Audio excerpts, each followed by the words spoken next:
बिस्मिल्लाहिर्रहमानिर्रहीम। अस्सलाम वालेकुम नाज़रीन, आप यूट्यूब चैनल देख रहे हैं। मैं इमरान खान हूँ। नाज़रीन, मुज़ाकरात की नाकामी के बाद सूरत ख़राब हो रही है और जो पहली पेशरफ्त है वो ये है कि इसराइल ने लबनान के ऊपर वहशियाना बमबारी शुरू कर दी है। बहुत बड़ी तादाद में वहाँ पे शहादतें हुई हैं और ये मामला अब रुकने का नहीं लग रहा। मशरिक़ वस्ता के ऊपर एक मरतबा फिर जंग के बादल हैं और ऐसा लगता है कि किसी वक्त भी दोबारा खुदा न खास्ता लड़ाई छिड़ सकती है। देखें, होना तो ये चाहिए कि लड़ाई दोबारा ना हो, लेकिन इसराइल से कोई बईद नहीं है, वो इस लड़ाई को दोबारा बढ़ावा दे सकता है और अमेरिका को दोबारा इस लड़ाई में शामिल होना पड़ सकता है। देखें, अमेरिका की शमूलियत के ऊपर बहुत सारे सवालात हैं। कई लोग ये कहते हैं कि अमेरिका अब इस लड़ाई के अंदर दोबारा नहीं उतरेगा। डोनाल्ड ट्रंप ने पहले बड़ी मुश्किल से इस लड़ाई से जान छुड़ाई है और वो नहीं चाहेगा कि अमेरिका ईरान के साथ दोबारा लड़ाई में आए। लेकिन दूसरी तरफ कुछ लोगों का ये दावा है कि अमेरिका ने इस टाइम को इस्तेमाल किया है बड़े पैमाने पर मशरिक़ वस्ता में हथियार पहुंचाने के लिए, या अपने नए इत्तेहादी बनाने के लिए, या अपने साथ दीगर ममालिक को लेकर लड़ाई में उतरने के लिए। बहुत सारी पेशरफ्त मशरिक़ वस्ता में हुई है, बहुत सारे हथियार पहुंचे हैं, बहुत सारे बहरी बेड़े जो हैं वो हैं, और इत्तेहाद भी बना। एक आपको मैंने बताया था कि बरतानिया ने भी 50 मुल्कों का एक इत्तेहाद कायम करने का दावा किया है अमेरिका के साथ मिलकर आबनाए हुर्मस को खोलने के लिए। लेकिन अक़वाम मुत्तहिदा ने इसके ऊपर किसी किस्म की कॉन्सेंट नहीं दी। अक़वाम मुत्तहिदा ने इसकी इजाज़त नहीं दी कि ताकत के बलबूते के ऊपर आबनाए हुर्मस को खोला जाए। अब जो भी होगा वो अक़वाम मुत्तहिदा से बार बार होगा। कुछ डेवलपमेंट्स हैं, मैं आपको बताता हूं, लेकिन पहले पाकिस्तान, तुर्की और इसराइल के बीच में भी एक तनाव पैदा हो गया। पाकिस्तान के वज़ीर दिफा ने जो ट्वीट किया इसराइल के खिलाफ, उस पर इसराइल का सख्त रद्द-ए-अमल आया, जिसके बाद पाकिस्तान के वज़ीर दिफा ने अपने 2 ट्वीट्स डिलीट कर दिए जो इसराइल की मुखालफत में किए थे। लेकिन अब क्योंकि मुज़ाकरात जो है वो कामयाब नहीं हुए, तो एक नई सिचुएशन है पाकिस्तान के लिए भी। लेकिन तुर्की और इसराइल का मामला बहुत गर्म हो गया। इसको बीबीसी ने भी रिपोर्ट किया है, पूरी दुनिया ने रिपोर्ट किया है, क्योंकि ईरान की सहूलतकारी का इल्ज़ाम लगाया तुर्की के ऊपर इसराइल ने। इसराइली वज़ीर आज़म नेतन्याहू ने न सिर्फ तुर्की के ऊपर अटैक किया बल्कि जनूबी कोरिया के ऊपर भी अटैक किया, उनकी क़यादत के ऊपर भी निशाना बनाया।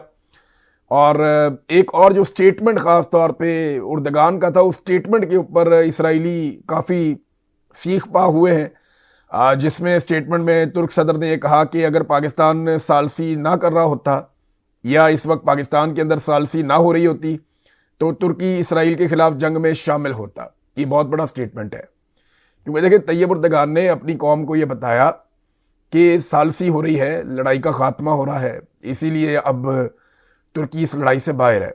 अदरवाइज तुर्की ने यह बताया कि अगर ये सालसी ना होती और जंग चलती रहती तो तुर्की इस लड़ाई में इसराइल के खिलाफ शामिल हो चुका होता। तो इसराइल का इत्तेहादी अमेरिका है, तो ईरान का इत्तेहादी तुर्की बन जाता जंग के अंदर। ये बहुत बड़ा दावा है नेतन्याहू की जानिब से। शायद नेतन्याहू ने जिस वक्त ये दावा किया उनके दिमाग में भी नहीं था कि जंगबंदी की कोशिशें नाकाम हो जाएंगी या जो मुज़ाकरात हो रहे हैं उनमें कोई कामयाबी नहीं मिलेगी। ईरान ने जो जवाब दिया है, देखिए मैं पिछले वीलॉग में आपको कह रहा था कि अमेरिका ने तो जो कहना था कह दिया। जीडी वेंस 3 मिनट से ज़ायद बात करके वो चले गए और उन्होंने पाकिस्तानी सरजमीन को छोड़ दिया। और एक मायूसी थी उनकी प्रेस कॉन्फ्रेंस में कि हम किसी नतीजे पर नहीं पहुंचे, ईरान के साथ हमारी कोई डील नहीं बन पाई। उन्होंने दावा किया कि उन्होंने काफ़ी लचक दिखाई और ईरानियों ने लचक नहीं दिखाई और ईरान की जानिब से वो मुतालबात नहीं माने गए जो अमेरिका ने सामने रखे, और अमेरिका ने बड़ी लचक दिखाई। इस किस्म की बातें उन्होंने की। अब मैं आपको कह रहा था कि जब ईरानी बात करेंगे तो चीज़ें बड़ी क्लियर हो जाएंगी।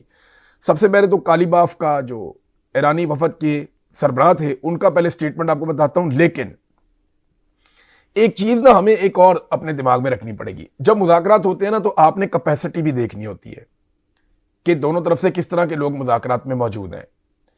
अब अगर आप मवाजना करें ना तो ईरानी वफद के अंदर 4 तो पीएचडी थे, यानी ये जो लोग हैं जो ईरान की जानिब से मुज़ाकरात के लिए आए हैं ये डॉक्टरेट हैं, अपनी अपनी फील्ड के मास्टर्स हैं, ये पीएचडी लेवल के लोग हैं, प्रोफेसर्स हैं, स्कॉलर्स हैं।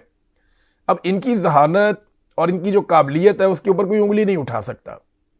वो अपने शोबों में शानदार लोग हैं, उनकी कैपेसिटी बहुत ज़्यादा है लंबे मुज़ाकरात करने की, उनके आसाब बड़े मजबूत हैं, उनका एक एकेडमिक करियर है बड़ा शानदार। दूसरी तरफ जो अमेरिका से लोग आए थे वो उनकी वो कैपेसिटी नहीं थी। अगर आप देखें तो एक डोनाल्ड ट्रंप का दामाद है, एक जो है वो नायब सदर अमेरिका का, एक राइटर था पहले, तो उनका वो कैपेसिटी नहीं है, उनकी तालीमी काबिलियत भी वो नहीं है, उनके आसाब भी उस तरह के नहीं हैं जैसे एक आदमी के ट्रेंड होते हैं।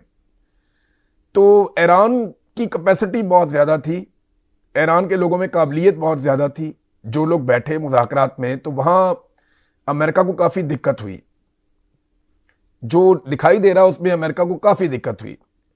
अगर आप जेडी वेंस की वो प्रेस कॉन्फ्रेंस निकालकर सुने तो ऐसा लगता है कि वो पूरे कॉन्फिडेंस में नहीं थे जैसे कॉन्फिडेंस में वो अमेरिका में होते हैं, और उन्हें बहुत जल्दी थी कि मुझे ज़्यादा सवालात ना सुनने पड़े। उन्होंने सिर्फ एक टोकन किस्म की प्रेस कॉन्फ्रेंस की, यानी वो 52 सेकंड बोले और 20 सेकंड उन्होंने पाकिस्तान की बात की, कुछ 30 सेकंड 32 सेकंड उन्होंने जो हुआ उस पर बात की, और उसके बाद 2-3 सवालात के बहुत मुख्तसर जवाब देके वो निकल गए। जितने अहम सवालात थे उन सारों को उन्होंने छोड़ दिया, उनके जवाब उन्होंने नहीं दिए। अब वो सवालात के जवाब हम तवक्को कर रहे थे कि ईरान की जानिब से आएंगे। ईरान ने स्टेटमेंट जारी किया है, लेकिन बहुत सारे सवालों के जवाब अभी भी बाकी है। जो ईरान की जानिब से सबसे तगड़ा जुमला है अब तक, वो वजीर खारजा एराकची के बयान में से रिपोर्ट हुआ है। जो अब्बास एराकची है ना, उन्होंने समंदर को कूजे में बंद किया है। उनका जो जुमला है ना, उसके अंदर सारा जवाब है कि अमेरिका मुज़ाकरात की मेज पर वो सब कुछ हासिल करने की कोशिश कर रहा था जो वो जंग के मैदान में हासिल नहीं कर सका। हम यहां नेक नियति के साथ आए थे, पाकिस्तान से रवानगी से कबल जो जेडी वेंस की प्रेस कॉन्फ्रेंस थी वो गैर जरूरी थी, ये बात भी की उन्होंने।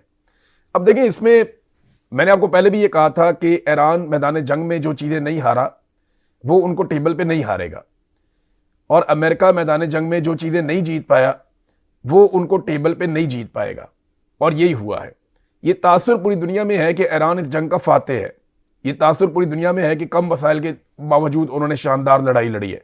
अब स्टेटमेंट देख लेते हैं काली बाफ का, जो सरबराह थे ईरानी वफद के।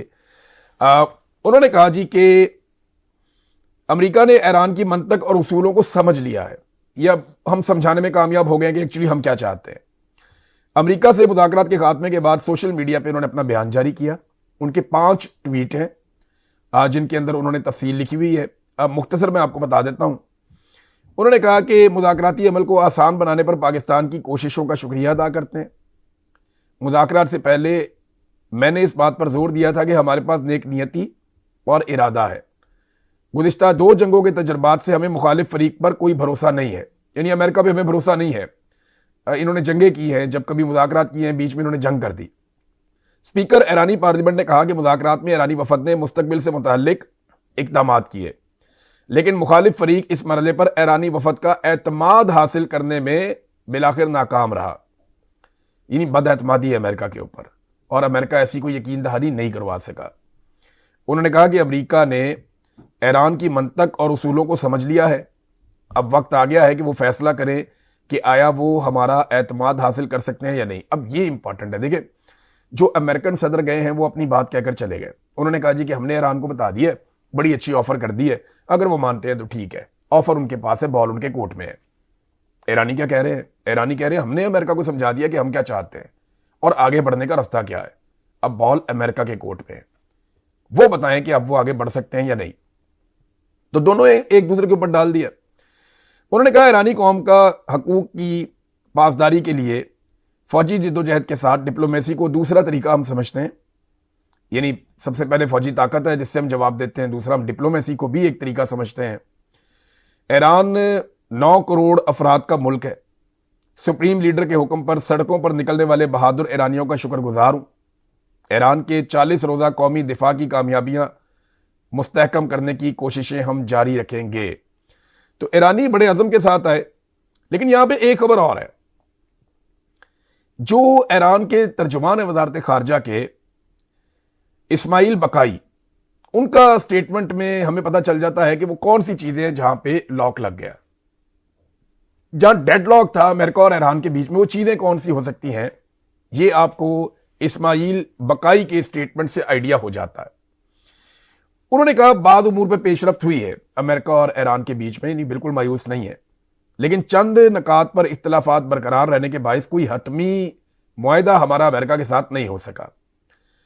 ये जो अहम चीजें हैं, तो उन्होंने भी पाकिस्तान का शुक्रिया अदा किया, लेकिन जो अहम मौजूआत है उनके बारे में जो उन्होंने चंद अल्फाज बोले उसमें पूरी कहानी है। सबसे पहले जो उन्होंने वर्ड बोला वो आबनाए हुर्मस है। यानी मैं आपको पहले से कह रहा था कि ये एक ऐसी चीज है जो जंग से पहले और बाद में बदल गई है। अमेरिका के लिए सबसे बड़ी बेइज्जती यह है कि जो आबनाए हुर्मस कल तक खुली थी, जंग करके वो आबनाए हुर्मस बंद करवा दी। ये प्रॉब्लम है। तो एक आबनाए हुर्मस है, एक ईरान का जोहरी प्रोग्राम है, एक जंगी हरजाना कि हमारा नुकसान पूरा करो, और पाबंदियों का खात्मा। ये वो तीन इश्यूज है जिनके बारे में उन्होंने कहा जी कि यहां पे डेडलॉक है और हम किसी नतीजे पे नहीं पहुंचे, कोई मुआहदा नहीं हुआ। तो अब बड़ी क्लैरिटी आ गई है कि वो कौन सी चीजें हैं जिनकी वजह से अमेरिका और ईरान आगे नहीं बढ़ पाए। अब नाज़रीन, यूरेनियम का मामला जो है ना, वो अमेरिका के गले की हड्डी बना हुआ है पिछले साल से। वो कैसे बना हुआ है, ये ब्लूमबर्ग ने इसके बारे में एक रिपोर्ट भी लिखी है अमेरिका में, और ये बड़ी इंपॉर्टेंट रिपोर्ट है। उन्होंने उन चीजों की निशानदेही कर दी है जिसके बारे में बात करते हुए लोग डरते हैं। मामला यह है कि अमेरिका को पहली मरतबा ऐसा हुआ गुज़िश्ता 9-10 माह से ये पता ही नहीं है कि ईरान की यूरेनियम किधर है, हालांकि ये पहले निगरानी में होती थी। अब किसी ने उस यूरेनियम को देखा भी नहीं, किसी ने उसको चेक भी नहीं किया, किसी किस्म का चेक एंड बैलेंस है ही नहीं। और यह हुआ जून 2025 की लड़ाई या मिस एडवेंचर के बाद। अमेरिका ऐसे जाहिर कर रहा है जैसे ईरान के पूरे यूरेनियम जखीरे का उसको बिल्कुल दुरुस्त मालूम है, उसके बाद जीपीएस लोकेशन है कि कहां पे है। ये ब्लूमबर्ग लिख रहा है। बात हो रही है तकरीबन 441 किलोग्राम यूरेनियम की, जो इंतहाई अफसूदा हालत में है, और मजीद तकरीबन 8000 किलोग्राम कम अफसूदा मवाद भी वहां पे उनके पास मौजूद है। डोनाल्ड ट्रंप और अमरीकी वजीर दिफा ने इस हफ्ते बुनियादी तौर पर यह कहा कि हमें बिल्कुल मालूम है कि यह जखीरा कहां है, अस्फहान की सुरंगों में दफन है, और अगर तुमने उसे निकालने में हमारी मदद ना की तो हम खुद स्पेशल फोर्सेस भेजकर उसे हासिल कर सकते हैं। लेकिन असल परेशानी यह है कि IAEA जो इंटरनेशनल एजेंसी है एटॉमिक एनर्जी के हवाले से जो काम करती है, वो खामोशी से ये बात तस्लीम कर रही है कि उन्होंने गुज़िश्ता 9 माह से इस मवाद को ना देखा है ना उसकी तस्दीक की है। जून 2025 के हमलों के बाद से कोई रसाई इस मवाद तक नहीं हो सकी। ईरान ने 1 साल पहले ही IAEA को खबरदार किया था कि अगर उस पर हमला हुआ तो वो इस मवाद को मुख्तलिफ खुफिया मकामात पर मुंतकिल कर देगा, और अब हालात देखकर लगता है कि ऐसा ही हुआ है। अब वियना में मौजूद सफारती दराये के मुताबिक IAEA का अंदाजा है कि ज्यादा से ज्यादा आधा मवाद अस्फहान में बाकी हो सकता है, बाकी निकाला गया होगा। अब बाकी मवाद कहां हो सकता है? और एक और बड़ी अजीबोगरीब बात यह है कि ये मवाद जो है वो अब मूवेबल है, यानी वो एक जगह पे कांस्टेंट नहीं है। जैसे पहले एक जगह पड़ा हुआ था, IAEA के लोग जाते थे, देख लेते थे, तस्दीक करते थे, अब उसके ऊपर निगरानी कोई नहीं है, किसी को नहीं पता ये कहां गया। अब ये हरकत कर रहा है, और ये न्यूक्लियर का एक बहुत बड़ा जखीरा है, ये खतरा हो सकता है, और ईरान को ही पता है कि ये कहां पे है। और अब एक घंटी बज रही है खतरे की, एक टिक टॉक चल रही है कि पता नहीं किस वक्त कोई ईरान एटमी तजुर्बा कर ले। ये तो अब ईरान ही जानता है। तो अमेरिका ने अपने मिस एडवेंचर के जरिए से जिस यूरेनियम को दफन कर दिया, अब उसके बारे में अमेरिका को या उसके इत्तेहादियों को कुछ पता नहीं है। ये एक खतरा है जिसमें अमेरिका ने सबको डाल दिया, और अमेरिका इससे बचने के लिए अब कभी इधर भागता है, कभी उधर भागता है, और दूसरी मुसीबत उसके गले पड़ी हुई है, आबनाए हुर्मस। पाकिस्तान कहां खड़ा है, यह है सबसे इंपॉर्टेंट इस वक्त एक चीज। देखिए, पाकिस्तान ने कोशिश की है, फिलहाल पाकिस्तान को कामयाबी नहीं मिली, लेकिन पाकिस्तान को कोशिश करते रहनी चाहिए और गैर जानिबदार रहना चाहिए। पाकिस्तान को किसी सूरत भी जानिबदार नहीं बनना चाहिए। अगर पाकिस्तान इस लड़ाई में जानिबदार बनेगा तो पाकिस्तान आज अगर कुछ हासिल कर भी लेता है तो कल को पाकिस्तान इसमें लूजर हो जाएगा। जैसे माजी में पाकिस्तान के जर्नैलों ने वो जंगें शुरू की और वो लड़ाइयां शुरू की और वो हिकमत अमली और पॉलिसियां बनाई जिनसे वो जर्नैल तो अमीर हो गए, उस वक्त तो पैसा वैसा मिल गया, उस वक्त तो हालात वाहवाकारी हो गई, लेकिन पाकिस्तान कई दहाइयों तक उसका खुमियाजा भुगतता रहा। अब अगर पाकिस्तान किसी एडवेंचर में चला जाता है तो पाकिस्तान के लिए बड़ा पंगा हो जाएगा। देखें ना, अमेरिकन अखबारात के अंदर बाकायदा धमकियां छपवाई गई हैं ईरानी लीडरशिप के लिए कि मुज़ाकरात को कामयाब करें, वरना फिर उनकी जान खतरे में, उन्हें कत्ल कर दिया जाएगा। अब यह भी बहुत जरूरी है कि ईरानी क़यादत वापस ईरान में हिफाजत के साथ पहुंचे और अपनी अपनी जगहों पर जाके जहां वो रहना चाहते हैं वो वहां पहुंचे और उन्हें कोई नुकसान ना हो। देखिए ना, इससे पहले जो एक इंडिया के अंदर ईरानी बहरिया के फौजी गए हुए थे बहुत सारे, वो अपनी मशकों के चक्कर में गए हुए थे, उनका कोई लड़ाई से ताल्लुक नहीं था, उनका कत्लेआम कर दिया था अमेरिका ने। श्रीलंका ने उनको रेस्क्यू किया था कुछ लोगों को, बाद में श्रीलंका को ईरान ने जो है वो सहूलत भी दी कि आप आबनाए हुरमुज़ में से गुजर सकते हैं, अपना तेल ले जा सकते हैं। तो ये चीजें रिकॉर्ड का हिस्सा है। तो अब ये लीडरशिप खतरे में है और उनके बारे में धमकियां बाकायदा ये अमेरिकी पेपर्स के अंदर, द वॉशिंगटन पोस्ट के अंदर मैं ये देख रहा हूं कि ये छपी हुई है।